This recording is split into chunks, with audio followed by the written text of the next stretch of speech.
Oh, we're live. What's up, everybody? The Dream Show Live. I'm Stephen Eakin, aka Bruce Boffum, here with Conscious Keelan and young Scrambled Egg Warrior here.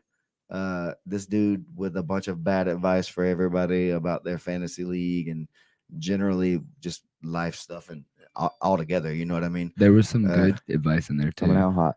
does anybody, Egg, you want to tell anybody stuff about you? Do you think Well, they care? whether they care or not, you gave me the opportunity, so I guess I'll talk for a bit. Just because, We know that. yeah, that's fair. And also, I've been proven correct in my analysis more often than you have. So there's always that scoreboard season one, season two. But the important thing is that I'm one of you. I started out watching Brandon McCatherine's channel here, part of the BJJ 365 network. Probably around 2019 ADCC. They did a live fight companion. I was on there in the comments, just hanging out with them. Had a lot of fun.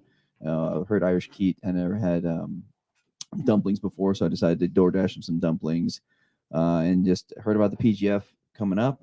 And that's right, as COVID started and everything got shut down, and I didn't get to train because they shut down where I trained. It became kind of that methadone for that jiu-jitsu addiction. So I was a big fan of that. I love the idea of the fantasy aspect. I did fantasy football, so I was like, hey, this is fun. And after like 2 or 3 weeks, I'm like, I realized I was creating Word documents to like bust out my analysis. Like, well, hell, I could just put this as a blog post and maybe other people have fun with it too. So I registered eggheadwarrior.com and threw it up there. And well, been a huge fan ever since. Got a part of the McDojo show because I used to comment on theirs, and they said, you know what, let's bring you on. And so I've been on there for 8-9 months, and then had an opportunity to come out here for the finale last time. Came out, had a blast, and this time like came out for it as well. Shut up, Wallow. Sorry.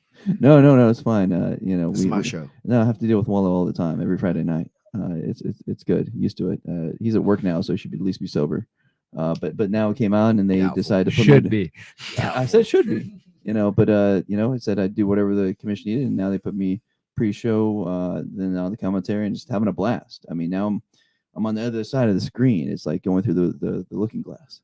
So yeah, I guess that's a good thing to kind of pivot into. You said you're a fan since like 2019 for Brandon. Back then everything was way different. We didn't see maybe the way things were going to shake out. 2020, the pandemic or whatever you think's happening. Keelan, you guys are here up in Decatur. What was the initial like idea that started like PGF season 1, and why did you guys think you could pull that off in the middle of like such a crazy time? What started it, I guess, was just like other boring jiu-jitsu tournaments and setups and rule sets and stuff like that. Nobody likes like a crappy judge's decision. Nobody likes like somebody that games the rule set to get the victory. Everybody just wants a good match, good jiu-jitsu, good grappling, exciting, right? So we wanted to make something exciting for jiu-jitsu. We also had a lot of guys wanting to like get more competition reps, and I got to be honest, here in the Southeast, it's kind of sucks. Like as far as the competition scene goes, like you got to travel a good bit of distance. You got to like spend a good bit of money. Nobody's like trying to pay for your match or hotel or so it's like competition scene needs some help in jiu-jitsu. So we wanted to do something good for jiu-jitsu and our guys, get them more competition experience. So we decided that looked like PGF season 1, a season long where you compete every week, and there's not really a rule set in the sense that you could game it. Like, look, it's a sub only match, but it's not no time limit. Like you have a finite amount of time to get your points, and like if you don't get them in that time, then let's move on to the next guy. You just didn't get points. So we just wanted, as far as your second question in that, like what makes us think that we could do something like that, man, we weren't sure, especially mid-pandemic. Like you said, we couldn't sit by and not try, like we've done a couple things with, what did Brandon call it? The submission league. Before we've had a couple like reps at like attempting to run the tournament and like stream it for the people, you know, that's kind of my side, is like what it looks like on screen for the viewers at home.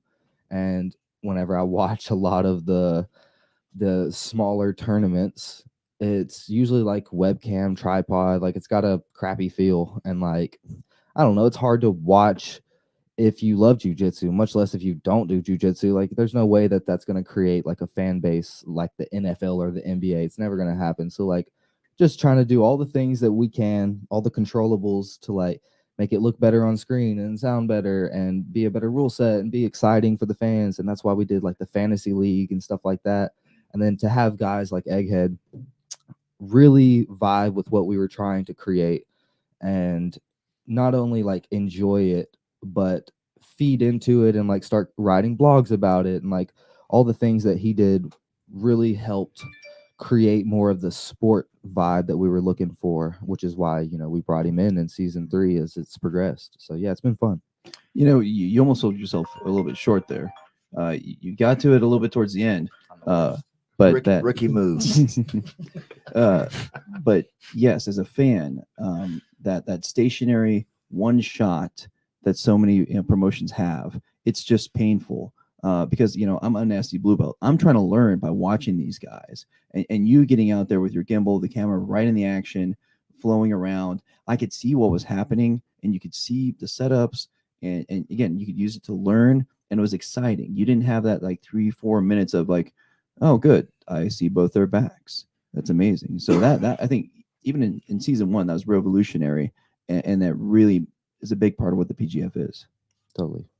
Nice, man. And honestly, for myself, we had just opened our school in June of that year, in the middle of it all too. So I had a bunch of new people that were on my team, and we didn't really have a lot of experience in the room, and you know, you couldn't go out and cross train and different things like that. So it was something that we could do also, is to have some jiu-jitsu on, you know, like a Friday night, and watch a little bit of it, you know, at the end of class, and you know, something to kind of reference to, and for me to like point at for them and say, hey, this is what I'm watching right now. This is kind of like the things that I would like for us to kind of be doing. And these are some of the people, except for Elijah Carlton, that maybe we could like emulate in our systems, and people that, you know, you want to kind of try to be like.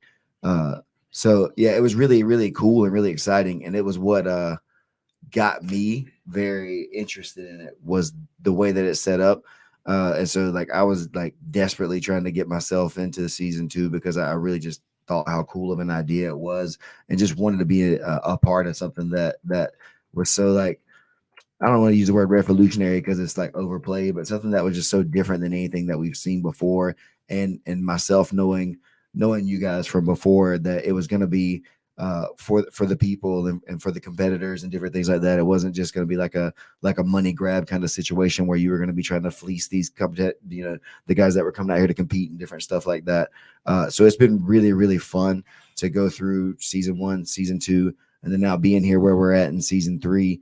I know what I think, but what would you say was the biggest change from season 1 to season 3? And it could be anything. What would you say would be the biggest thing that's changed? Lots of has changed. For me on my side, just some of the equipment that we've gotten and changed and upgraded has made the stream better, life easier. Like a lot of you may not know, the watching like season 1 was, I mean, the commentary cam and the Mac camera, a good amount of the time were both cell phones. Like even in season 1, you know, a cell phone on a gimbal, cell phone on a tripod, switching, like it was kind of cheap, you know, but we were able to give a different feel just by like the ideas that we had behind it. Now we've got much better equipment, and it's better all the way around. So for me, it's like just like constantly upgrading the stuff behind the scenes that most people probably don't see is what's changed the most. But there's been lots of changes. So for you, it's more of a technical thing, I guess, because that's been your biggest role in the PGF, is you're like the technical backbone of it all. Brandon is more of like the front emotional like leader of it all, and you're like the mastermind behind the scenes, I guess, if you will, of a lot of the stuff. It's cool. You guys work great together. Y'all know your roles and are both like allow the other person to be who they are. And it's been really nice for me to see that as somebody that wants to do some of the same stuff, you know, and being in the same field. it's something that we all can like look towards, because when you started, right, you had no relevant or experience to this field, No. or even like videography or any of that stuff, right? No, I took pictures and videos of my kids, my dad, and I just wanted, like, I don't know. I looked at photo albums when I grew up, flipping through the photo albums and looking at like my little self as a kid. And I just know I don't have any photo albums for my kids. I don't, it's, a different time. So I was like, I should probably like take pictures and videos and like post them to like Facebook and Instagram and stuff, because that's our photo album right now. Definitely. And yeah, Brandon was like watching me carry my baby into class at noon with a selfie cam, and he was like seeing that I was like making these videos, and he was like, "Hey, when you don't have your baby, you want to like film me a couple times? I'll give you $20 here and there." That's and weird, it just bro. kind of grew into That first conversation, like, what type of film? Hey, $20 is $20, man. yeah, he was Or 12. Stephen Mitchell was one of the purple belts here, was filming him at the time, like his instructionals and stuff, because Brandon was ahead of the game way before I got here as far as like putting content online. He was filming the 1-minute jiu-jitsu hacks and lots of other videos. Oh, that was pre-Keelan days. Yeah, okay.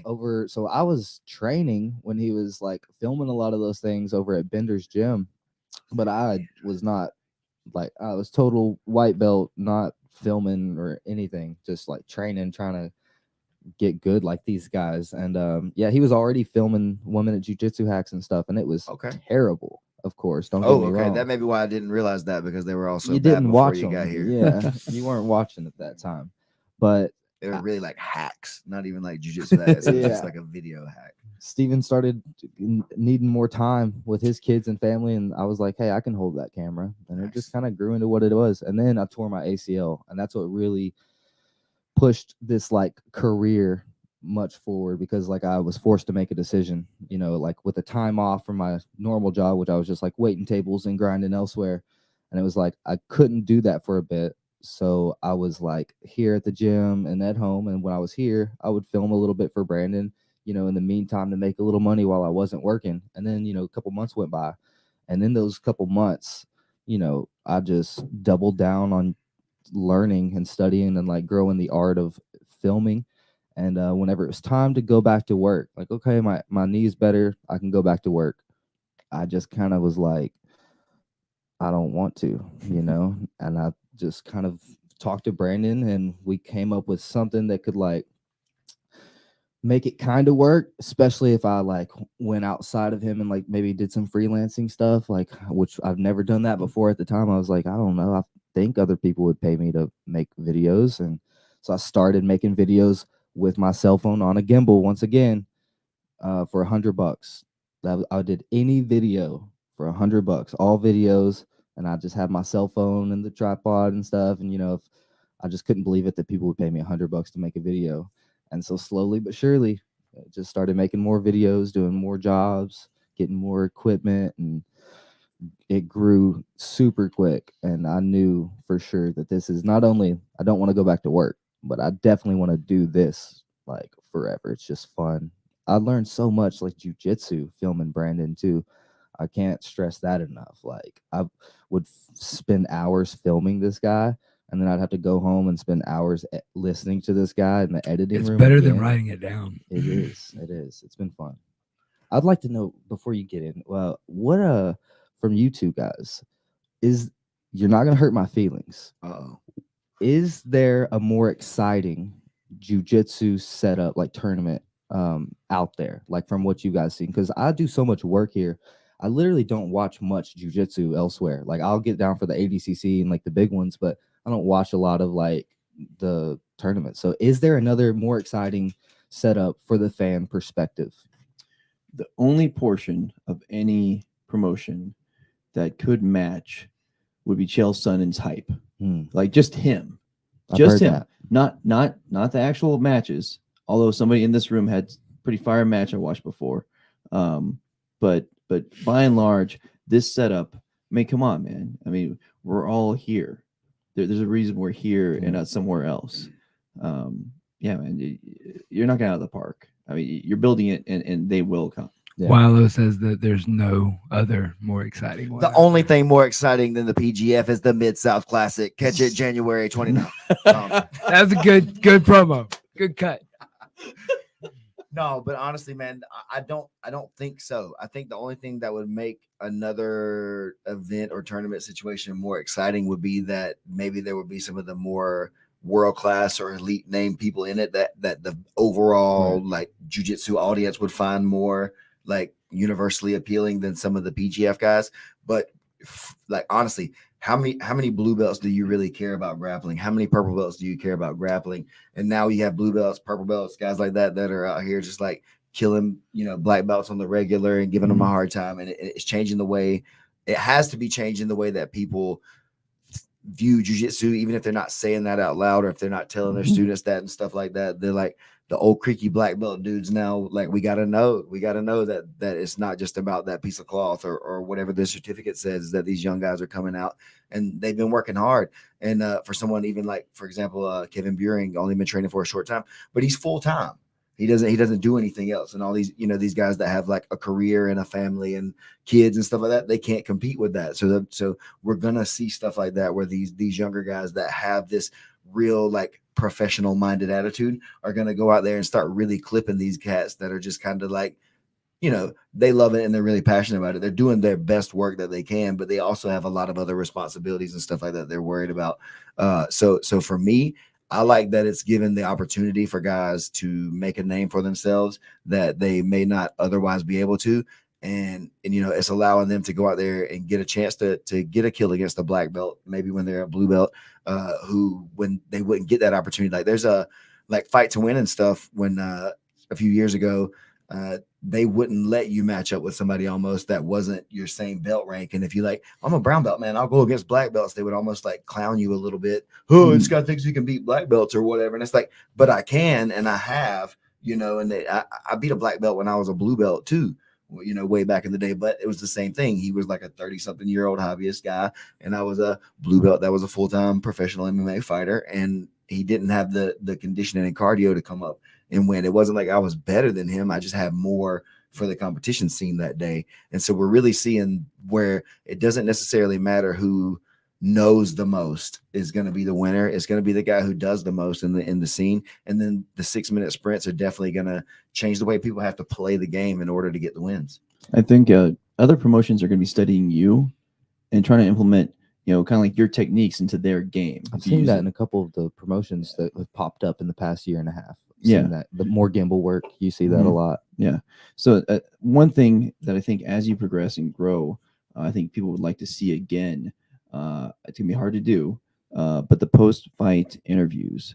I mean, you're doing them now, but right now they're like right in the heat of the moment, and so you get a little bit limited response because they're winded, they're tired. But it's probably gonna take another production crew to have like, okay, give them a minute, bring them to a separate room, and then you cut it and bring it later on. That would add that back. I know last season you did all that after all the matches of the night, and then you had that time because it wasn't all live that you could cut it and make it, and that was amazing. And that told people a lot about these competitors and who they were. And so as you progress, get a bigger budget, more crew and stuff like that. That would be something to bring back, I think. Yeah. How many matches were there each night last season? Do you remember?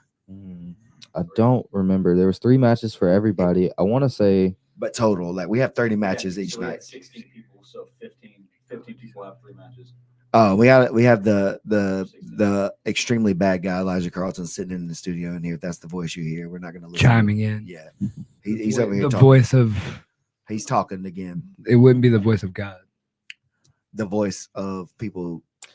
it's funny you listen. mentioned I guess the one note to make the PGF better was like the higher level competition. Like for the most people out there watching, it's like you want to watch like Gordon. If Gordon's on a card, like you're probably gonna tune in, right?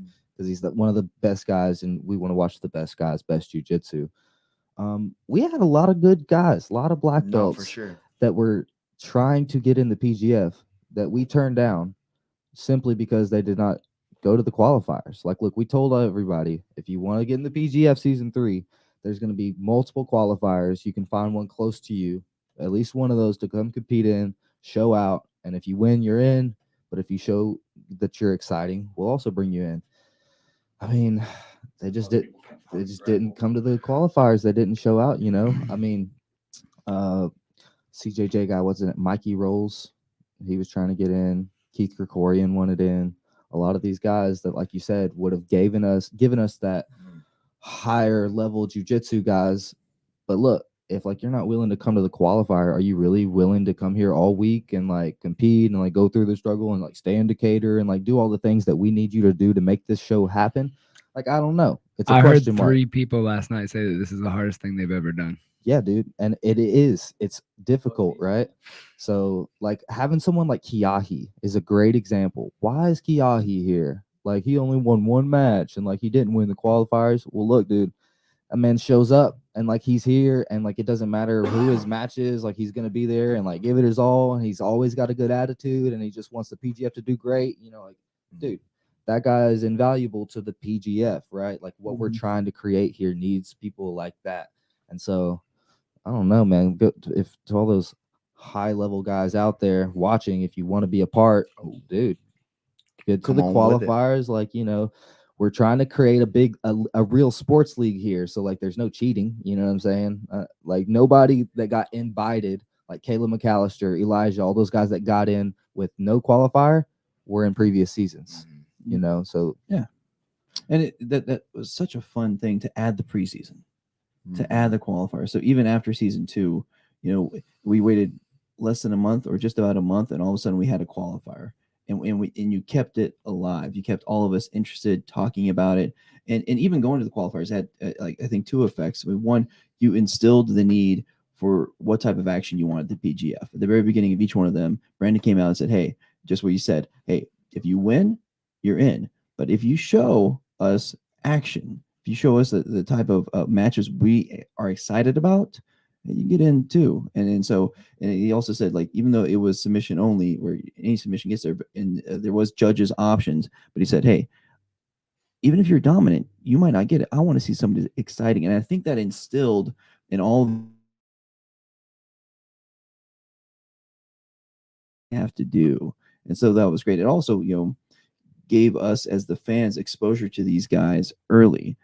I mean, we like somebody like Carlos Andres from the first, you know, we PGF Insiders McDojo show. I mean, Wallow J, Chris, Miggy, you know, guys that got me excited about the Talking Heads even from season 1. I started following as a fan. You know, been talking about Carlos Andres for months beforehand. We're excited to see, and man, he's definitely shown out. Yeah, no, I definitely agree that the media side of it, the aspect that people get to come out and build a character, if you will, for themselves, that they get to be the person that they want people to see, you know, and in such a condensed form, you can't really hide. There's nowhere to go. If you get a bad matchup, you just have a bad matchup. And if you have a bad night, there's a bunch of bad, you know, everybody's getting those. There's no easy outs. I definitely agree with you, Keelan. This field's still pretty tight. There's not that many people that you can dunk on. There's definitely one guy that's standing out amongst everybody who's getting dunked on a little bit more than everybody else. Hey now. We'll address that more later, I think. I didn't say anything. What? who are you talking about? I have no idea. Why are you so upset? Maybe but the yeah, guilt. I think that's definitely something that's progressed a little bit over the seasons as well. Is that in season 1 there was a ton of guys that were able to just get kind of ran over by the elite guys, and then the middle of the road guys were still running over some of those guys too. And then in season 2, it was a little bit more deep for us. We had some more depth, I think, because there was less guys, so that made it a little bit tougher. But there were still a handful of guys that, you know, no disrespect to them, but they probably weren't on the same level as even the top 8 of us that made it to the playoffs. There was about 9 of us in that field that we knew when we walked in that were going to kind of be the top of the top guys. And this one, though, there was the couple guys like Elijah, who, you know, everybody has as a favorite, Caleb, who everybody kind of has as a favorite after that. But then the field after that is pretty wide open from top to bottom. Most everyone is susceptible to getting caught by one of the other guys. The purple belts that are here, like for example, Kevin Cheryl, super sharp. When he's on, he's like an assassin. He's going to kill a lot of people. He got 2 7s yesterday. I woke up and saw 3 of him. Yeah. It was tight. He's tight. He put the squeeze on you. Dude, I you loved know? his match with Jonathan Roberts. That was That one Another- ended in a Another draw. great match. If that had ended in a sub right there, last second, that would have been like match of the night. But the match of the night has to end in a sub. But Mhm. that match was incredible. I thought, at first I knew like Kevin was good. No, he's real good. Dude, and his match with Marcus Elkins could have been match of the night. Too, By the right? way, his That arm's would've ended in fine. that sub. Do what? By the way, his arm's fine. Yeah. I tried to twist it. So, but yeah, I think that's definitely something that's added to it too. Is there's a little more depth maybe in this season than there was even in the seasons before, because of the qualifiers and because of the way you guys were more selective of who it was. It wasn't like, all right, who wants to kind of come play? Yeah, we You had know, more to pick from. Now Yeah. we had people want to do it. options. Yeah, We didn't have to be like, all right, look, Seth, you're in the PGF. Like, Noah, you're in too. Mhm. And we were like picking, like, look, guys. we need you to be. yeah, here. yeah. Yeah. But Now this it's like time- you got alternates and stuff. For Well, that's sure. also part of the innovation from going from season 1 to season 2. Season 1, it was every Friday night. Saw people coming from as far away as Caleb from like 8-9 hours, and then you realize that if we want to draw from a larger pool, we need to do something. And so Yeah. for that season 2, you made it like this week, a week-long event, which somebody can take off work for a week, and come out for a weekend. So that opens up, the whole country. Pretty cool. Speaking of which, there were guys that took off time to be up here and landed in alternates, and now they have a chance to not only play, but also probably make more money than some of the guys that got drafted in the 3rd round. Yeah, had they got picked around earlier, they would have got their $100 still or whatever Right. it is, and then Not- no alternate royale at the end. Yeah, that's so fun. And so that's something different as well about the PGF that literally is not out there anywhere else in the sports league. The interaction between like behind the scenes live broadcast team and the people watching is like it creates something new, like where you can. Dude, we had no idea we were going to create a battle royale for the alternates. Like, what? we just all felt bad It's the for them. ch- And it's the everybody chat. kept thinking of ways It's to the make live it happen. people And watching. everybody's like, we care. It cares about the athletes. We care about the people. And dude, the they're sport, willing so to literally pay. And so Yeah. like they're donating real money to it's these up to at least athletes. $600 at this point. Yeah. For them. Are they So- still accepting super chats in this? Oh yeah, it could be Yeah, up to so- $1,000. So you can donate in the super chat, by the way, people. Yeah, if you wanted to donate to that now, that still goes to them. I'm not going to take any of the super chat stuff from this. I don't care. Donate it all to the PGF. Those guys are working hard. This And how cool is that? super fun to me. I mean, if you could donate to like your UFC fighters when you're watching the UFC, like how much more money would that UFC fighter make if these millions of viewers are able to literally send him money? Just like a couple dollars each. Dude, insane. And so like that's something new that's not out there, and I really think is great for us, great for the fans, great for the competitors. I mean, it's super cool. No, definitely. That was something that was interesting last season, watching it post production, but now having it live again with the fan interaction. Like That we was can my see, least favorite part last season. yeah, we can see what you guys are saying, and we're reading the comments.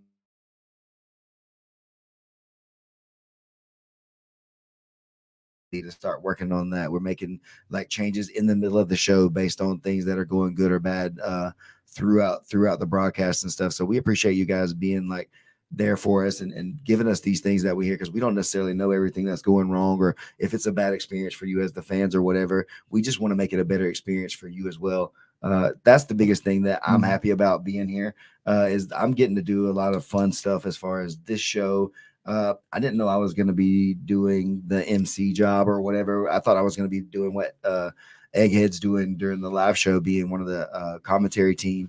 But just literally like 5 minutes before, the night before, Brandon's like, all right, here's 2 microphones. You're going to be the guy that's running the announcements and then the whatever. I The was like, draft and then everything. And I was like, all right, man, I'll step in there and do it. And now it's really like turned into something pretty fun to be there, and like really is making the matches more fun to me, because I'm having to watch them really close, to have things to like say when they come out, and to have like try to draw them into maybe something that can get them something that the fans will attach to with them, because not everybody has that really outward personality yet, and so maybe there's a thing that I can do sometimes that'll Pull like, it out of them. to get them to say something or whatever it is.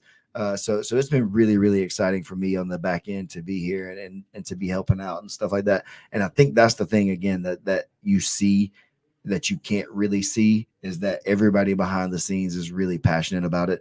They really love it from top to bottom. Everybody wants to see it be successful because they really just want to see it be successful. No other reasons. And that the purity behind it all is just something that's great and super fun to be a part of again. We're all learning on the fly here, you know. Oh, definitely. I mean, we're the guys that have put this together, but look, we've never done this before. Nobody has. Yeah, I mean, so like whenever we're thinking in terms of like, all right, so a month before, like December 1st, right? Like, all right, we're getting ready. Like PGF's coming up in a month. Let's do some tests. Let's set things up. You know, we're getting ready, right? Well, everything that's going through your head to get ready are just things that you know you need. There's so many things you don't know you need yet until like you do it and you realize, oh, I didn't have that thing or this thing. And so like night one, for example, we did it, but it could have used some work. Like there were hiccups. Mm-hmm. Night two, just having one rep went literally twice as good Cleaned for a lot everybody, the commentators, the grapplers, me switching angles and adding graphics and you announcing, like just with one rep. So as this goes on, you know, I mean, we're just we just want to progress. It's going to be even better tonight, hopefully, if my voice stays good. It's kind of weird now. We went Drink out, that tea. we went home last night. I'm making little tea and shit with honey in it. And it's like, I got to worry about my voice now. It's like, who the hell am I? Somebody come fan me with a fan here. I'm getting hot. You know what I mean? Don't y'all know who I am now? So when does the gold like encrusted robe come into play? I need to take the time to go to the thrift store Oh. like today. I saw that Like get out of here. You know? Yes. after night one, when the chat was complaining and trying to buy Chris, our referee, new clothes, you came out night two with jeans and a Hey, nice shirt. For me, that's like a tuxedo when your boy puts on some real pants. I could feel it. I feel like this is like high class, like High stuff. cotton, as they Bro, say. yeah, out here. And I don't know, man. It was weird wearing jeans that long. So I don't know what we'll see tonight. We may have to slum it a little bit down, but you know, I don't know. Maybe we'll hit the thrift shop up and we'll get some nice Bruce stuffs. Bruce Buffer keeps the icy suits. Bruce Buffer also gets paid. But Bruce both of them them is a funny dude though, and he's gonna make it. We'll get some robes and stuff. Listen, if you guys want me to have some nicer clothes, donate to the super chat and say to the Dream Tuxedo Fund. I'll wear it. I don't mind. Egg was told Don't to wear need a it. suit. You told Egg to wear it. I thought about it, man, but we're doing so many different shows each night. You'd need a bunch of different stuff to make it like every night to be like Costume consistently switches. or whatever. So that's another thing, maybe going towards the future, going out. We'll all keep growing into it because it's just getting more and more professional. This thing is like it's a real professional league. I don't want two mics, Facebook user. It's hard. It's like made my knuckles rub, and I felt like He now has one mic. Yeah, I'm Nas, man. I need one mic. Come on, man. You guys got to know what's up out here. And Wallow, I told you I'm on my damn vacation. I'm not wearing a suit on my damn vacation. Man, you heard that straight from the man himself. The source. Keelan, before we get you out of here, any highlights or lowlights of anything you want to talk about? Because we're going to get the bad guy over in here in just a minute before we have to close out. So when I think of highlights and lowlights and stuff like that, I'm not thinking about specific matches and submissions and finishes like you guys. I'm thinking about like stories and like entertainment stuff, right? So like there's been a couple things that like stand out, I guess, in my mind. First thing was like the black belt getting picked last in the draft, right? That was like a big deal, I think. I would not have expected any black belt to be picked in that 5th round or 6th round, much less like that very last pick right before the alternates start, right? Mhm. Relegation. Yeah. So like that was a highlight or low light, however you want to look at that. And then Depends on who you are, I guess. exactly. And then I loved how salty he was about it. Oh yeah. He should be, rightfully so, and like it's good for the show, like to be like creating the characters again, like telling these stories. So that was big in the season.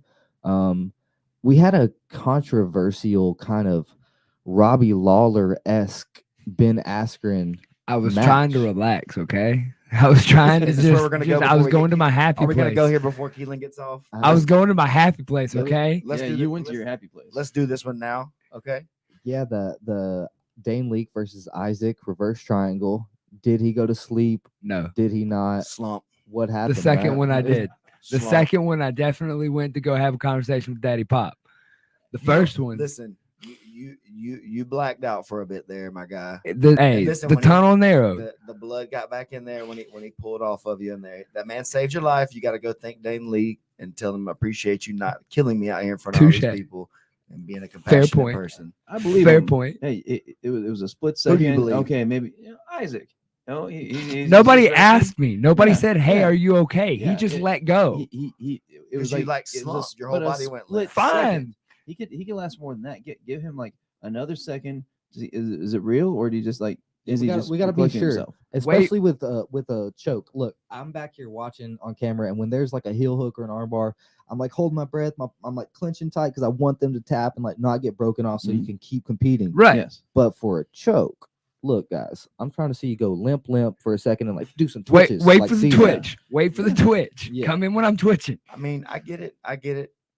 Chris cares about you, and he saw that you were asleep, and he was trying. He to was protect you, responding. so- He was responding to Dane stopped. He stopped and said he's asleep and let go. And that's when I was coming up. And then that's when the tunnel was narrowing, but You I see what saw I'm an talking opening. about, though? I never saw Chris step in This until creates something got stories. said. This creates engagement, right? Yeah. People want to have an opinion on what just happened. I didn't know there was any controversy. I I love thought Two you were more men for put me to sure sleep. You I gotta will- give I will him, die in there. sometimes. I mean, you can survive for 10, 15, probably 20 Elijah, seconds remember there. that. I mean, just It's okay.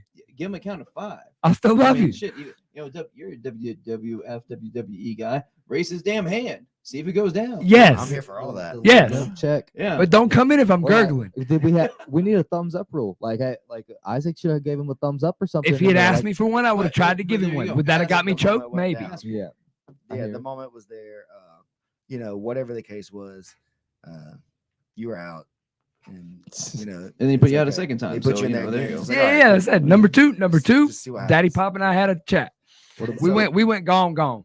So I guess I need to go ahead and I'll do it publicly now and have to like eat a little bit of crow from yesterday. I definitely thought for sure that my guy here was gonna step up and take over a little bit yesterday, but I If felt there weren't 1,000 cameras in front of us, I would try to get there and like grovel at your feet. I'm sorry, Sensei. it's too late for all that now, man. I'm pretty upset after yesterday. It's gonna take a Another little one of bit my time favorite more. matches, which was like Oh. maybe not the best match, Thank you, but Keelan. old Gio versus Carlos, like the little Got a little salty. Oh, at the end. at the end, like it was a boring match, right? Was that the But clubber just match? the idea of like, dude, somebody's No, that was Randy and somebody's not Carlos. happy. Yeah. It look, that creates some fun for the season, guys. When Evan Mhm. Stapler's down there grinding on your face bones, that creates some people want to talk about it. Gio was definitely salty when he shot that triangle. Yeah. He got the memo. So what do you think? What do you think he was most salty about? The non-engagement. Non-engagement. Like, hey, we're here to do jujitsu, or Yeah. was it like the cartwheels to the face and Non-engagement. then He didn't give non-engagement, it- non-engagement. I headbutted him on accident when we were like crossing through, and I went and talked to him. I was like, "Man, I didn't mean to headbutt you." He's like, "Man, I just appreciated you were in my face." I was like, "All right, cool." And that's what I mean. If a draw is a loss, For Gio everybody. knows that, and he is one of the highest touted competitors this season. Matt Scaff over there saying he's gonna be number 2, and Carlos just stole points from him by not playing. Hey, you want to try to beat me? Okay, but you're gonna run around and run away. Why are you even out here? And so he posted on his damn head and then pushed him at the end. Yeah. The Elkins boys, I talked to them a little bit, just about all the things, and they were saying that Carlos he just wants to win so bad that he doesn't want to lose, if that makes sense. Mhm. And so like the he doesn't want to engage in a connection that he's not winning, and so it's like creating what he's doing, what you're seeing. What do y'all think? I mean, my man's got to be willing to lose, right? But We're getting some booze from the peanut gallery over there. yeah, but the Elkins also were telling him from the sideline the first night, a loss and a draw is the same conclusion for you. Yeah. They're yelling I heard him yelling at him from the sidelines first night. And hopefully he gets it through his head today. Yeah. I don't know if a loss and a draw are the same thing though necessarily. They stack out the same on the scoreboard, but they don't feel the same in your heart. Maybe so. Maybe for him, he's the kind of guy that would rather go out there and have that draw than feel that actual loss, and he doesn't really care necessarily about this. I'm just saying maybe that's his prerogative, is he would rather not lose. Carlos was disqualified 2 minutes in. Realistically, you should have had 3 stalling calls in your house. Yeah, but here's the thing though, Stephen, you and Dane Leak that I've talked to have said the same thing.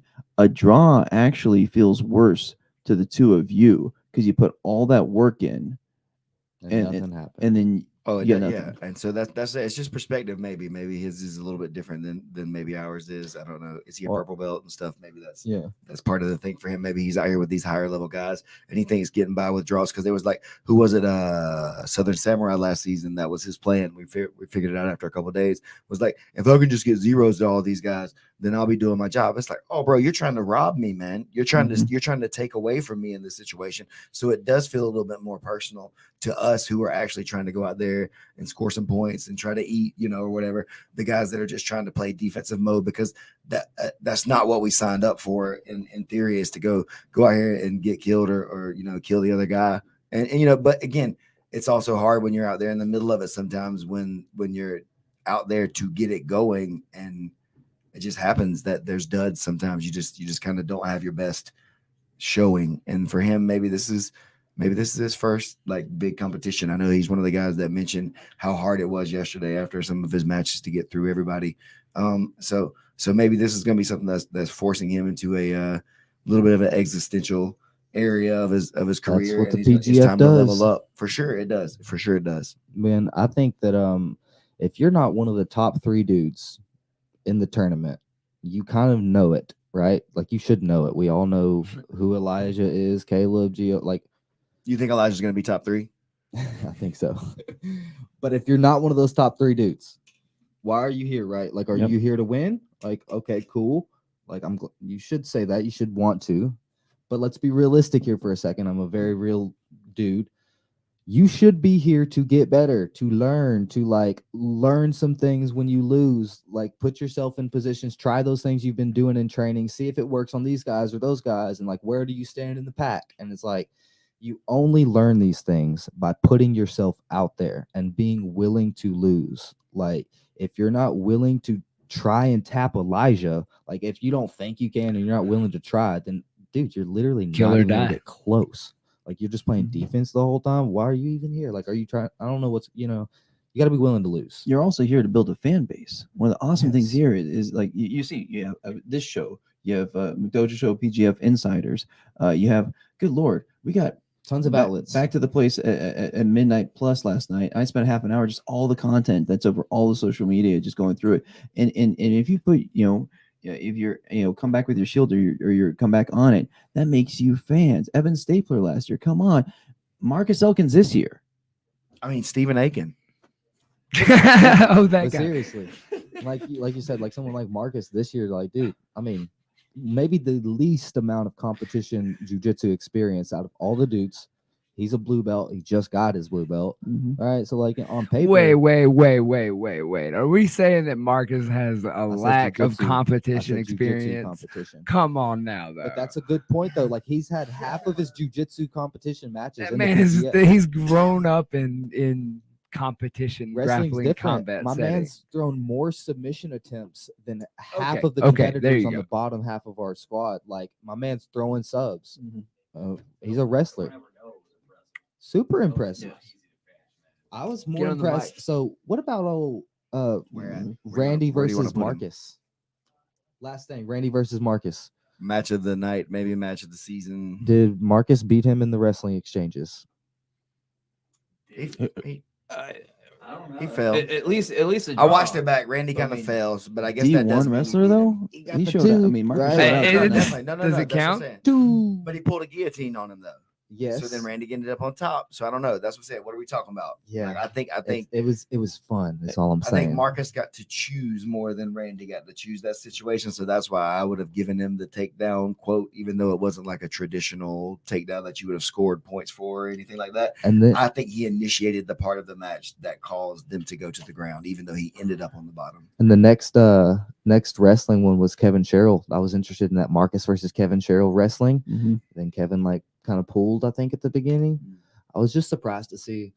I shouldn't say I was surprised to see. It was nice to see that Marcus is like right there with the top wrestlers in the game, you know, like for what we got in the playing field. I thought that was really cool. You know, the blue belt was like, again, showing out, being exciting. Again, Cool no, to watch. definitely. And for me, if I'm picking somebody that's not one of the top guys or whatever, that's my favorite for this season has definitely been Marcus. He's been the one that's really brought it to every match. You've had to think that everybody's in trouble when he comes out there because of just At what least he's in doing. danger. Right, that's what I'm saying. It's just weird enough to make it, be trouble. He's So- he's a little flashier, but I mean, we can't look over Manny Leverett, the Manaconda from 10th Planet Jacksonville. He just wasn't as underrated as Marcus. That's what I'm saying. That's I true. He's expect- more I middle of the expected Manning pack to be- rated. I expected Manning to be at the top personally.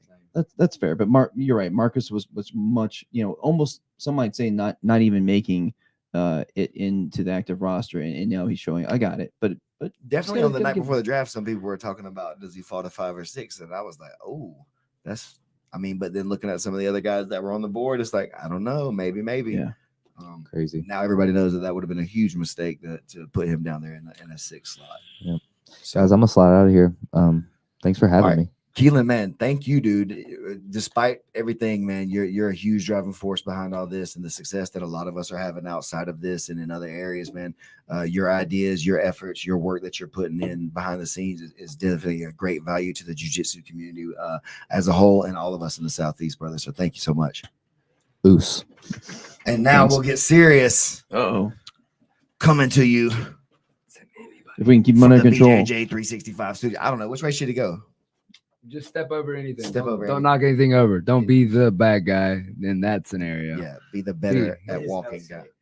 I hate Elijah. I got you hate at number Elijah. 1. I See, hate it says Elijah. Elijah's That's number all he 1. has in his notes. It's just my name crossed out 1,000 times. Yeah. What would you do if you came here with a guy and then he gave up more points than anybody else in the first 2 days, and he was like a 2nd-round draft choice? Hey, Are third. Are you third. talking about somebody? What would you Who are hypothetically? you talking about? Hypothetically, if you had a guy that you came all the way here with that you had been trying to coach a little bit, and he just literally lost every match and then gave up more points than everybody else, what would you say to him? Oh, make it easy. Like, say Blake Randall, one of your students from season 1. Say he showed up to the PGF and was just getting dunked on by everyone. Was he a purple belt? He's a purple belt now. He was a blue belt Alright, then. Okay. Yeah. So I mean, now if you're a purple belt, Hypothetically, that wouldn't happen. Okay, Blake's a right. beast. right? So No offense, Isaac. oh, What was that? The bad guy not being bad? All right. Oh. All right. Can I expect that in the triangle? Possibly, yeah. 6 or 7 versus Isaac tonight. Maybe. Wait, you maybe didn't give him 3? Yeah. No, 6 or No, 7. no. So which We got- submission? Oh, are- okay. How are All you going to kill Isaac? Maybe I'll mount him and put my chest in his face for 6 minutes and 30 seconds. Mother's 5 minutes milk. and 30 seconds. And Little then mother- Do you Yeah. see the man sitting next to you? Do you think that you're going to at all make me uncomfortable in that manner? Maybe he's better at side control than I am. You just haven't seen it yet. my side control sucks. My mount's better. Oh, Okay. all right. You're gonna get those chesticles on that. I'll do thing. the womp, womp, womp for the super chat. Yeah, there we go. Appreciate that. Whoever that is. Who is it? It's for Elijah, $20. Oh, $20 Oh, for the. nice. He gave me guy. 20 bucks. Appreciate that. bias Yeah. hacker. Yeah. Yeah, he's been in the chat. Okay. Bias all right. hacker. Matthew McConaughey. Wait, when did you get the Oh, Nasty nice. McConaughey? This That's- guy. That guy. Wow. Wait a minute. That's not the first That's person who's way ever off said I brand. look like Matthew McConaughey. I Look don't like see it him? all, but Like in Hey. Dallas Buyer Clubs, right? Let's get this money. Oh, We're going for 8 points now. Can I get a 2 matches with this guy? he's gonna spend that whole minute with you in the choke. He's gonna be like, okay, so gotta get that bonus. what if point. I choke him and joint lock him at the same time? Can we get? If it's a wrist lock, you get 60 What is that bucks. called? Is that like a double What rainbow if I've got thing? you in like a crucifix in the back, or maybe like an Oh, that's arm not gonna applauded happen. You, arm That's my- applauded that- you, and I that's had my your little back and I'm sister's choking you favorite. and cranking your- That's my little Crank your sister's elbow at the favorite same time. move, so you're never gonna crucifix So Yeah, me. you're the- saying the your little wrister? sister's better than Elijah Carlton? Egg crucifix. Challenge accepted. Fuck your little sister. Oh, Pontius Pilate. She might be up here Saturday. She might get stab around with you. The whole room's scared of her. So She went viral for giving this girl CPR to her face. That's the video. I don't know if you saw that on my page, but where she's double muffling Muffling the girl and then wrist locks her when she turns away. Oh, I thought you were like being serious, like she was trying to give CPR to her face. No. That's just what we call it because she's like in her mind she's gonna do like a muffle, but she just like straight. She on teaches- the she girl's trains? she face. teaches CPR. Oh yeah, she trained. She's hit a blue belt she's under a him. blue belt at my school. Yeah, Nice. yeah. That's what's So up. she went viral for smothering a girl, when the and then girl- right after the smother, she Smothered wrist locked plenty of her. girls that never went viral. You're doing it the You're wrong doing it way. wrong. man. Maybe you got to wrist lock them first. That's what's missing. But yeah, man. I think you can handle him in the crucifix, dude. I think if you get his back at all, you're pretty gonna cruise to an easy victory. against I this honestly guy. don't ever know what I want to do. I always think I have a game plan, and then it just like, I don't know, I black out, and then I'm come to and my hands raised, and I'm like, okay, all right. No, that's definitely it, Reed. That's one of the taglines for this season: bad sleep, bad food, bad guy. You know what I'm saying? Let's get it. We're out here, dude. You What come out- time did you go to Sleep, bed last bad night? diet, bad guy. What time did you go to sleep last night? What sleep? 4 or 5 a.m. Okay. All right, that's enough time, maybe. All I'll right. I'll get me a nap after Sean's seminar. Yesterday, after your matches and stuff, you seemed like you were a little bit frustrated. But when I got home, I looked at it. You ended up taking the lead throughout the night, even though you were having in your mind it seemed like a really like bad night for yourself. That's Yeah, kinda man, I had interesting. a tough day yesterday. I got some Whataburger at like 2 a.m. Did you get the the night special before, sauce? and then I slept almost all day, and so I wasn't really feeling hungry. So I just went ahead and showed up to the gym, and then it was a little too late for me to eat some food, so I didn't eat all day, and I really didn't start hydrating as well. And I didn't warm up at all. I probably should have warmed up a little bit, and I just I gassed out really quick trying to finish Gibbs with both of his hands inside the rear naked choke, and that was a big mistake. How different did Gibbs feel between last season and this season to you? He felt stronger. Definitely felt stronger. I gassed out. I should have took my time and just. My man ran done 3.5 miles that afternoon, by the Did he? way. Yeah. Yeah, he's a It was beast. more than a cardio machine. You know? He's a cardio machine. Yeah, I think that in that moment, man, you had a really good look at him, and you wanted those 7 points. And that's not my style. I have shit cardio. You know, like I shouldn't go out there and waste my energy trying to force a choke when I can flawlessly go out there and use very little energy and get that break real quick. You know, especially for my warm up match. You know, Yeah, your first I one, definitely shouldn't right. go out there and blow my wad. Right off the bat. Noted. You know?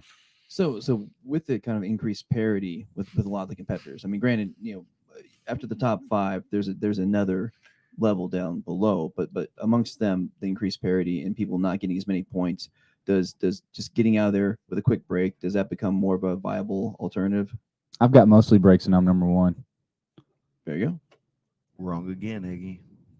I actually, I that was kind of a even leading question. called it preseason. I could probably get all breaks and still finish number 1. We're just like I said in my preseason interview. We're just not going to see as many people score this season. And ding, ding, ding. We're not seeing people score. So It's a good strategy. It How makes do you sense. think? How do you think that you landing on the team with Sean and then with Kevin and Manning were those guys that if you had to match up with them, would they have given you trouble throughout the season? Do you think? Since they yeah, know each absolutely, other? man. Sean's guys are awesome. Both Kevins are fantastic. They definitely all could have gave me some trouble. I actually didn't. I knew who Manning was. I didn't know how good he was. Okay. I knew he was solid, but he's definitely surprised me this season. He looks really sharp.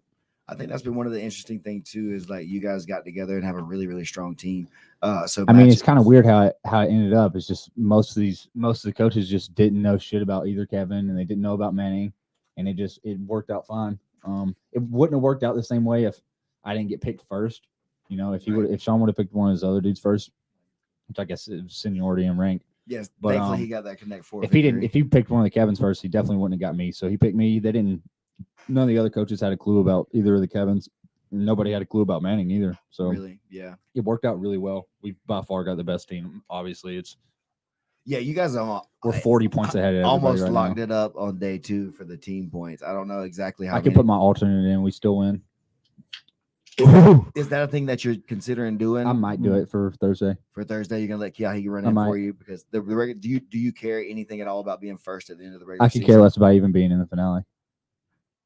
Oh, But here's a question, I because think- we think this might be I kind don't of a know what to say. strategy of him.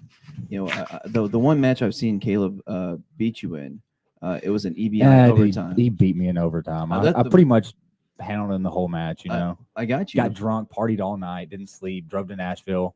Very- Shitty match. very well, but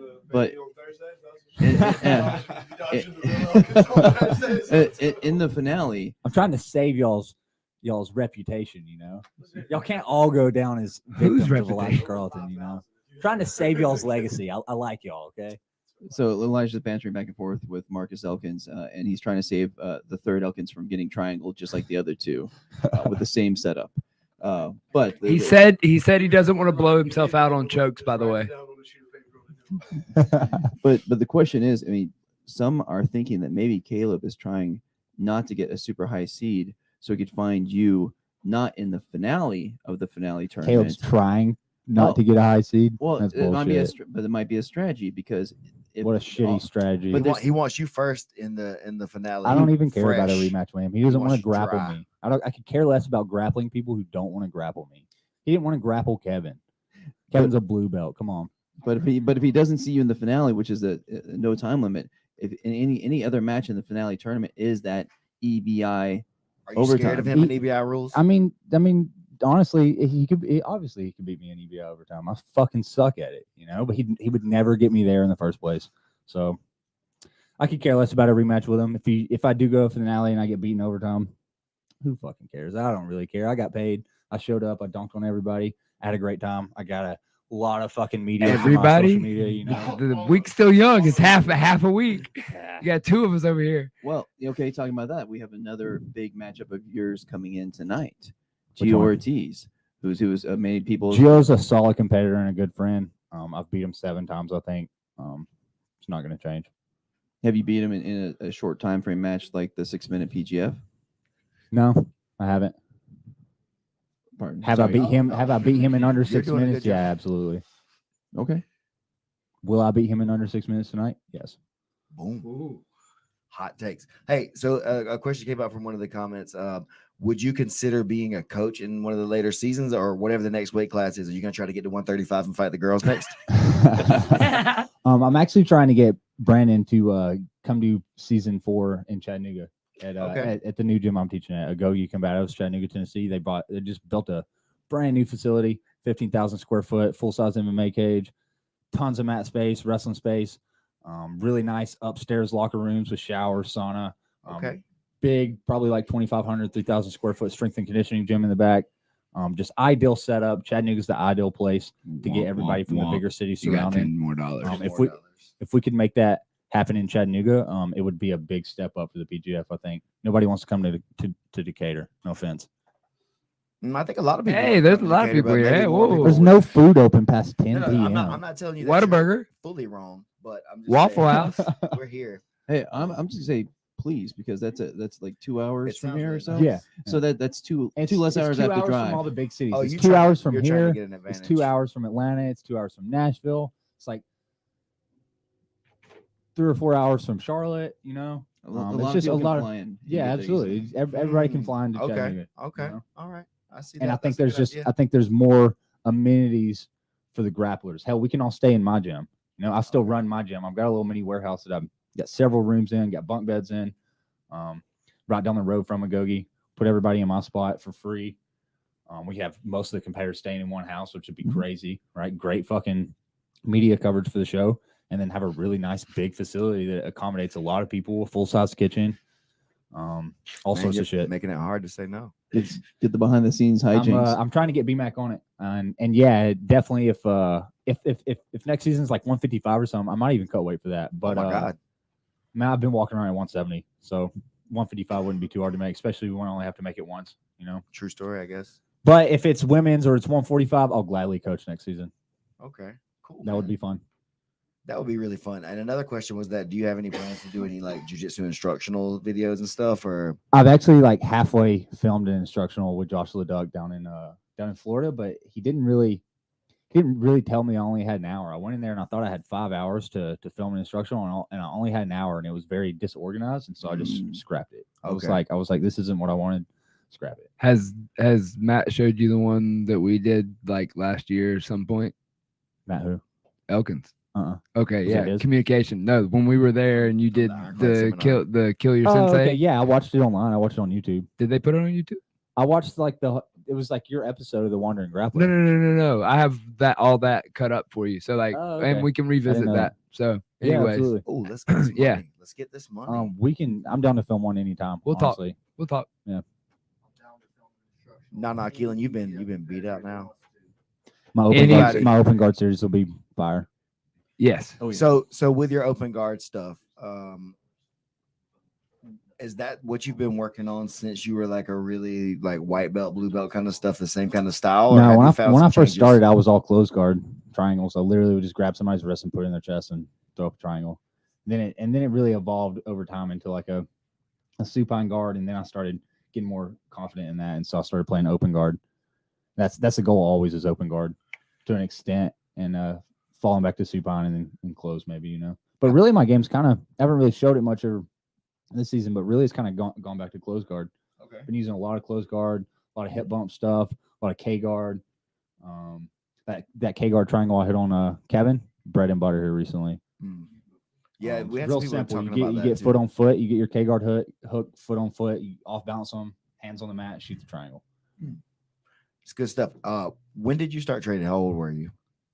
12 or Okay. 13. Yeah. So you've been training since you're pretty young. All right, Yeah. cool. So that makes sense. So did you hit like a growth spurt somewhere where you were like, were you short and then Yeah, got tall? absolutely. I was pretty small from the time I trained from the time I was probably like 12 or 13 to 15 or 16, and I was pretty decent. And then I quit. I started rock climbing, Okay. and I rock climbed for a couple years, and then I got back into it. And between those years of me rock climbing, I got bigger, stronger.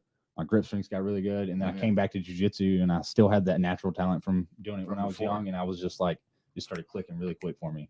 And I've been with it ever since. I didn't realize that, man. That's pretty cool. I didn't realize you had started as a kid like that. The rock climber aspect. It wasn't really consistent from like 12 to 16. It was here and there. It was all no gi. I didn't even know what a gi was when I came back to jiu-jitsu when I was 19, maybe 18.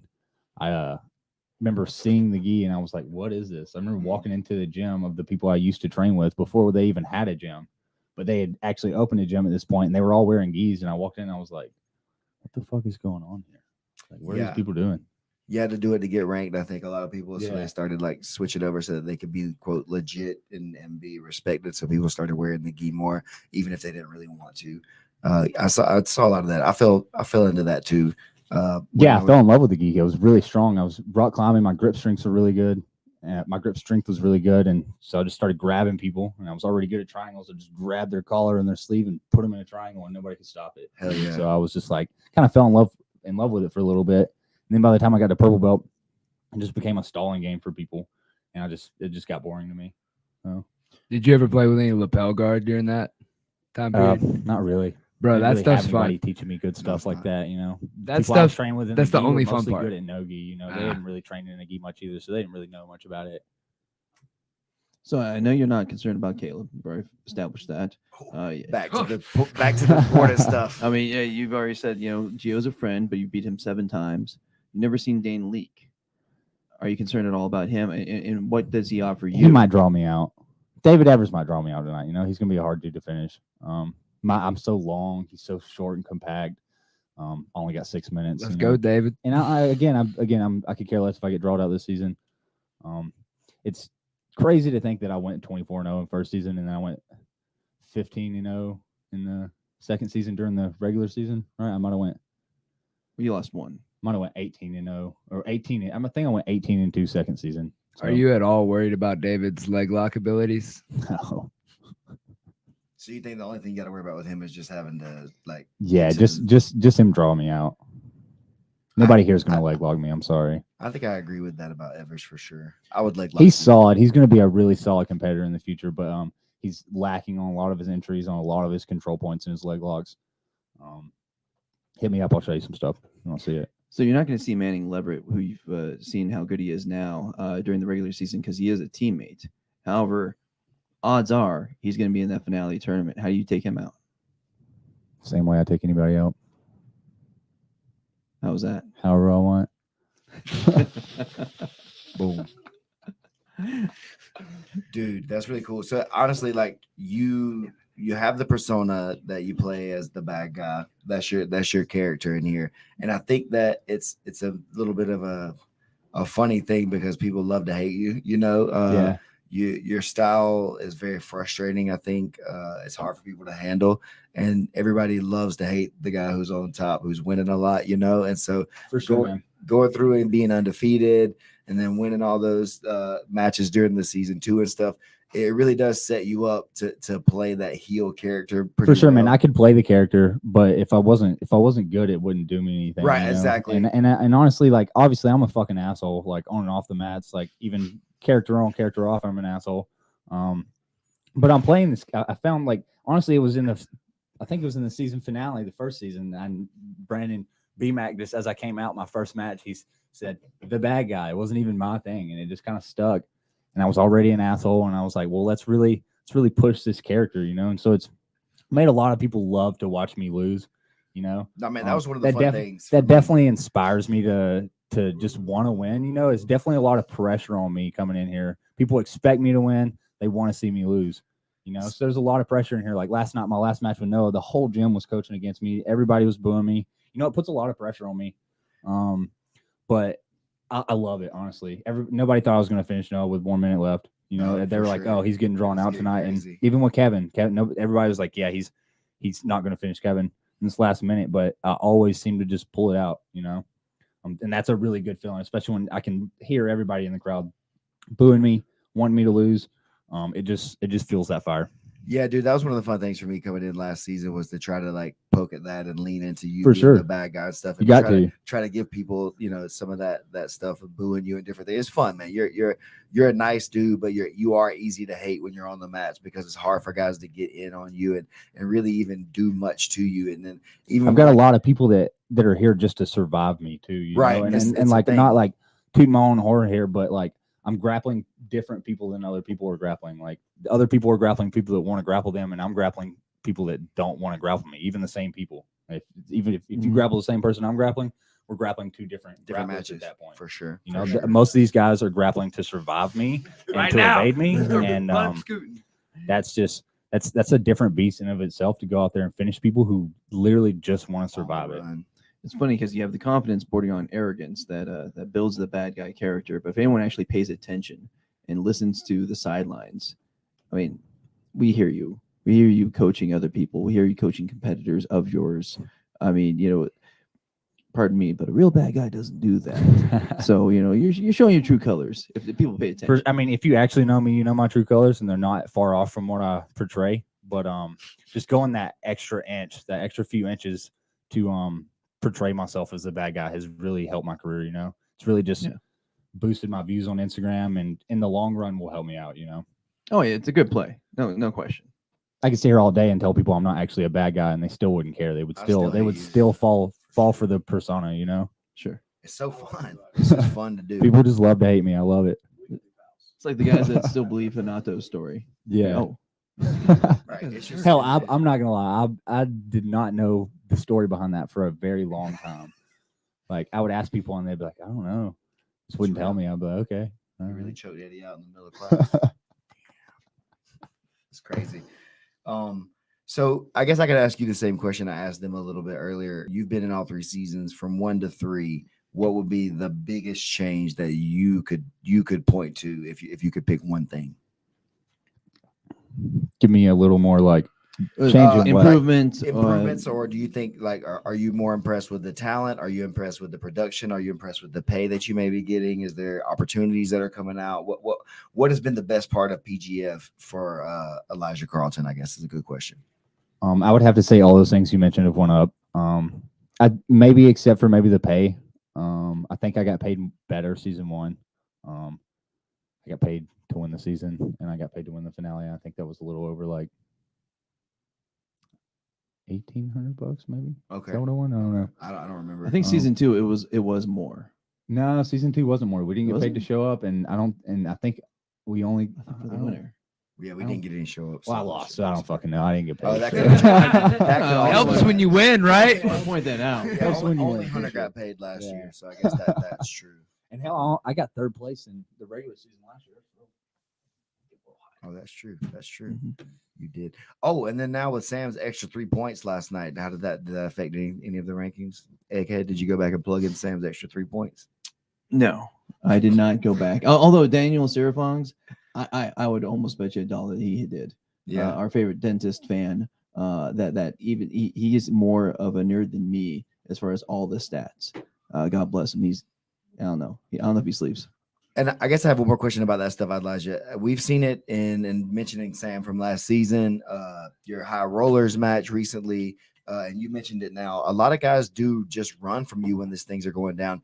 Is the bad guy persona part of the reason you think that they run, because they don't want to lose to you so bad because of the persona that you have?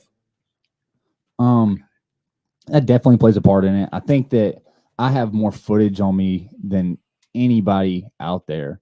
And I think something I noticed in myself when I started like actually paying attention to the people that I grapple and watching their footage is that I'm more hesitant about things, you know, because I see the reactions, I see the things. People watch so much tape on me that they know my game, and they're very hesitant to strike and come in. Okay. I feel like I competed better when I didn't look up people. I didn't see their footage. I just went in there. I didn't care. I was like, I'm going to do my game. I don't care what kind of game they have. People know my game. They think they have a way to beat it, and they want to stick to that game plan, but their game plan usually just sucks, and it just involves running away from me. Right. Sam ran away from me for 47 minutes in the finale. You know, yeah, he had a game plan. I could literally hear Brian's game plan in the corner with what they were trying to do, and he didn't even try to execute it. Just kept running. That was crazy because his game plan is my ankle pick game. You know, I lean very far with my head and reach for those ankle picks. And Sam obviously has a great front headlock game. You know, and their game was to get me to overextend and dive on the front headlock, and he didn't try it once. I could hear Brian talking about it. Yeah, he didn't try it once. You know, I think it's just that people are hesitant. It's definitely one of the things that, with the benefit of hindsight, a little bit, I noticed that I think Sam was a little bit more afraid of everyone in the season than we all kind of got leading into it. I think maybe there was a few guys that had him a little bit worried and shook throughout the season, and you were definitely one of those guys that he really wanted to get the win on. Well, I mean, he actually grappled me in the season. You know, he actually tried to grapple me in the season. That's why in the finale we saw. This rule set forces people to. If you want to score points, you got to grapple. But again, we're still seeing a little bit of it here this season. People don't want to grapple. Mm-hmm. It's like, how are you going to get on the board? How are you going to go to the finale? Yeah, I'm going to get to the finale and then not even compete in the finale just to piss people off. Like, yeah, I got to the finale. Fuck you guys. I don't even care about it. I'll put my alternate in.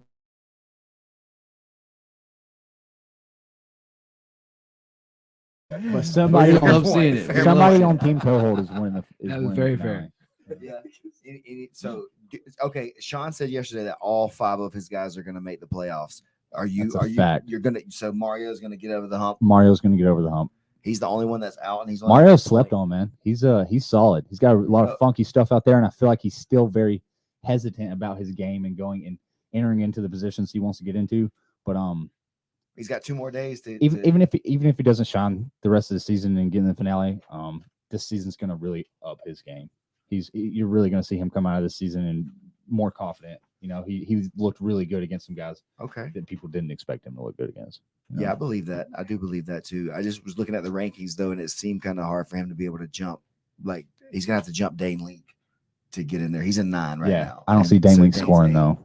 Okay. Dane Leak isn't scoring on anybody. Oh. It's gonna be super tough for Mario to make it when I get 6 on you. That's all I'm saying. Whoa! From the cheapsies, the popcorn gallery. We've got another guy in here. Elijah, is there anything else you want to say really quick to your fans or the people back at home or anything at all? Thanks for watching. All right, guys, that's it for this dude. We're gonna get him out of here, man. We appreciate you, man. Thanks for coming in and hanging out. Don't like you, bro. Hey, yeah, I'm gonna fuck you up one day. I'm gonna beat you up one day. Thank you, Egghead. See, y'all draw out the thug in me, man. I don't like you guys sometimes. I'm still waiting for those matches at Whole Foods. Somebody wants this leftover chicken burrito. Half-eaten chicken burrito. They did this chicken fillet in the hallway because my brother. Did you just say chicken fillet? That's what it's called. Yeah, for sure. Hey, Marcus, get that mic a little close to you. There's absolutely chicken fillet in the hallway, bro. Come on now. A fillet of chicken. There's like So- 3 of them. Yeah, Marcus, you're taller than 99% of the population. You need to bring it up to you a little Oh, bit. my bad, dude. Yeah, I'm you new to wanna- this whole podcast Right. thing. This is Thank you, Jake's. guys. This is Jake's jam. Right, you want to talk into the side of it. See you later. Word. There you go. Wow. by Ray Charles. Are you a good singer, Marcus? I'm not as good as my brother is what I would say. But dude, I sing a little bit. You know, I'm not gonna drop any bars or anything. So Which one of the Elkins is the best singer? I would say probably our father or Matthew. It's definitely not Matthew. Jake. Okay. Yeah, definitely not Jake. Jake's tone deaf. My man's pinkies don't work. You give Jake a tambourine, it's like, you know what, man? How about you just hum quietly? We'll see how that plays out. Like, Well, you carry the equipment for the band, right? yeah, right. I You'd be mean, the that's why right- he's 240 or something like that. Like, you can at least carry a speaker or two. Come on now, you got this. You could put every instrument on your back. So a lot of people coming into this draft thought you might not get picked. You could have been an alternate. One of those people. What? I thought there was like Mama Elkins, like, laying the law down for the Absolutely not, dude. I thought there was going to be collusion to make me the last pick. You know. Would you have been upset if you didn't end up on your brother's team? No, not really, man. You know, I'm not really attached to that. I'm sorry. I'm not really attached to that, man. I think the main thing is like, dude, we're here to learn. You know, I'm having a blast being on my brother's team and just kind of hanging out, shooting the crap or whatever you want to call Oh, it. good one. Look at that. See, saved. He's learning already. This dude. Yeah. I'm gonna let a few slip last night, and so Me too. Me too. Mama Elkins get on to you afterwards. Look, Mama Elkins knows that I've got a dirty mouth, but I apologize and I pray about it every time. Okay, so. So coming up, obviously, most of us know the story now of you guys being the brothers. All of you guys are state champion wrestlers. You guys all have really cool personalities in different ways and stuff like that. What is unique about you compared to maybe Jake and Matt that we've seen a lot more of? Dude, I think that Jake and I love them both, and you know, boys, don't take this the wrong way. I love y'all so much. Take it wrong. Okay, well, we're due. You know, whatever. You know, what are you gonna do? Choke me out? All right, deal. No, man, I'm not really like too prideful or anything like that. Like, if I lose, it's just kind of like, you know, it'd be like that. You know, I don't have to be the biggest dude in the room or anything like Jake's like alpha male. Sometimes it's just like, word. Okay. So, just going back to the season, you're one of the fan favorites. You're exciting as can be. You got 6 points on the board. You need more. Now, there's a certain person that people have been scoring upon this whole season, and Is there anyone that you think you can dunk on? that might be on the schedule tonight. Dude, like, I'm actually me and Isaac. Like, me and Isaac are back. Gonna Isaac's get in the back right weird. here. Why does everybody Dude. keep bringing up Isaac when we're talking about dunks? I mean, look, my man's back there. Oh, like, wait, my what? man's back Hold there on giving now. me The rock. Like oh, you ready? No, but I'm actually super excited about that match, man. I know that I always get in super funky positions. I know that he likes to roll around super funky and stuff like that. So it's just kind of like, hey, dude, let's let it fly. Like, this is my thing. It's entertainment. You know, I don't care. You know, if I win, if he wins, if I make it to the finale, dude, that would be the world's coolest thing. But you know, if I don't, like, I'll even tell you the name of the move that I'm gonna try. Oh my okay, God. The full Legson. okay. You're gonna try to hit him with the full Lexan? The full Legson with my white belt finish. Nobody's That's ever My seen white this. one of my white belts made it up. Oh wow. Okay, have you ever heard of the Steiner recliner? I have. I told you this is gonna get Just, Oh, my little 90s heart is about to explode. When did you become the octopus? right, I don't know. I watch Squid Games and Marcus I've the never been the Octopus. same. Is that what we should Womp call it? womp Is that how- womp. You is get that- you just got $20. Is that how I should announce you? The octopus? Dude, you can do whatever you want to. Look, What would you you like can to be call you can called? call me nobody's favorite. You can call me whatever you want to. Hey, you're some people's favorite now, dude. I don't know. This season's putting you out there on the map. You may not be the elite competitor that your brothers were in their seasons or whatever yet, Dude, but I'm I having think a blast. exactly. You're having fun. You're bringing huge energy to every match. Nobody is able to just like put you in bad positions. You're bringing a weird style of things to it. You're throwing up these like Dar style figure four front headlock kind of plays from Bro, the you most talking about awkward the Marco positions. Plata? The Marco The Plata. Marco Plata. Okay. Okay, I've Oh, never. Plata Dars. I've never. Everyone was asking about that. It's like, what was that? Yeah, dude, Have that you was- ever finished that before? No, dude, that was completely on the fly. I've never. I was talking to them last night. Like, that was probably my fourth normal plata that I've ever been in, and I was grabbing Randy's hip, and I was just like, "Yeah, like that's what I was told." That's what Coach So- said. Yeah, that's what Coach said. Like, what's up? Get his hip, and I grabbed his hip, and I like sat forward, and like I pulled his wrist out on my belly, and then he just kept like treating me like a purse, and just Get back there. That And then- dude is incredibly strong. Yeah, he just lifted me like I was a paperweight, and that was a blast. You know, that was a fun. Normally you have to pay admission for Right, those types yeah, of yeah. fair rides and stuff. Did you see that he lifted me last season too, right? So I'm really surprised that more guys haven't gotten like lifted by Mr. Roden this Launched. season. I want to Yeah. see him launch some people. I think they all know what they're getting into, and nobody's crazy like I was. Yeah, that's my thing. He picked my ass up, and I was like, I'm gonna grab him. I'm gonna attach. Okay. Don't make me fly. So you can take us wherever we're going. I'm gonna super koala bear right So here. when you're on the omoplata, it looked like you tried for a second, but did you think about the Minari choke out there, the variation Is that where you grab the guys around the neck? around the neck? Yeah. So I mean, look, you have the arms I for had it. his hip, and I was really just trying to gain leverage on his shoulder, and I was like, okay, well, his hip's not working.